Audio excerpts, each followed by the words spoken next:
Mr. Chairman, Ranking Member, members of the committee, good morning, and thank you for inviting me.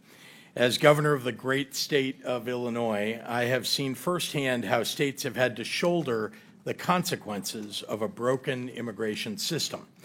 I'm proud of how we have responded by promoting public safety, treating people with dignity, supporting our economy, and respecting the rule of law.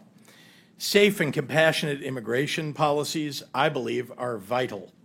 In fact, my own family owes everything to this country accepting a young refugee named Nicholas Pritzker to its shores over a century ago. My great-grandfather fled the massacre of Jews in Ukraine and arrived in the United States when he was just 10, without a penny to his name. A social service agency provided him a place to live. A public school taught him English. A public university allowed him to pursue a higher education.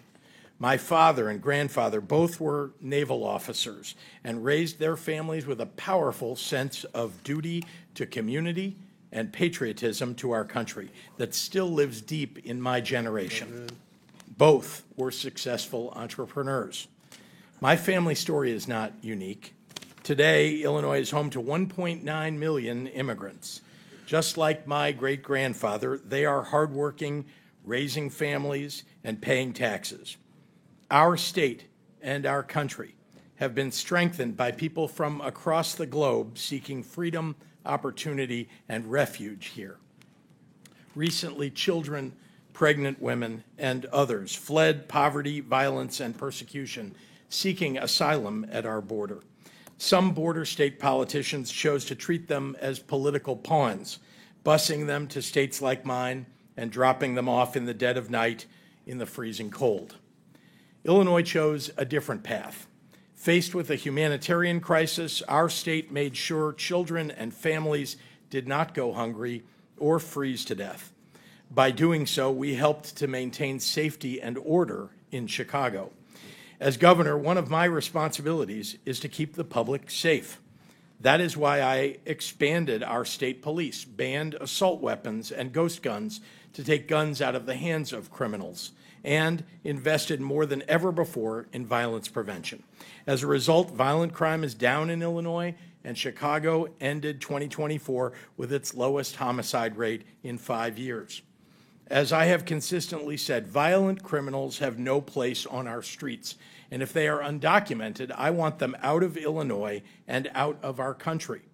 And as we are reminded in Los Angeles this week, we can all agree that violence of any kind, whomever it is directed at, is unacceptable. People must be held accountable to the law. Illinois follows the law, but let me be clear, we expect the federal government to follow the law too. We will not participate in abuses of power.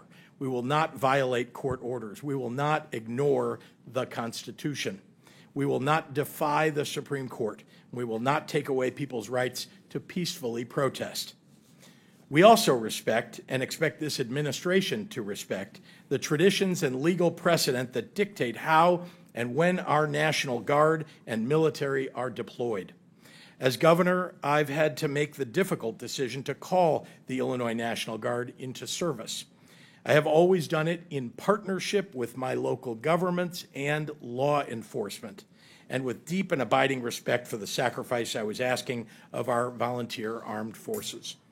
It's wrong to deploy the National Guard and active duty Marines into an American city over the objection of local law enforcement just to inflame a situation and create a crisis.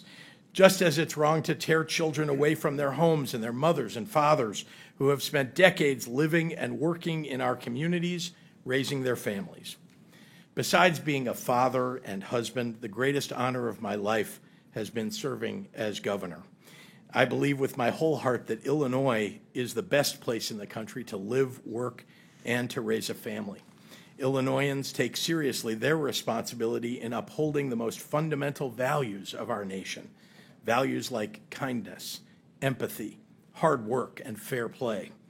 Our people embody the most American ideal of all, that where your life began matters far less than the dreams you can realize here for yourself and your family. Thank you very much, Mr. Chairman. Chair now recognizes Governor Hochul for her opening statement.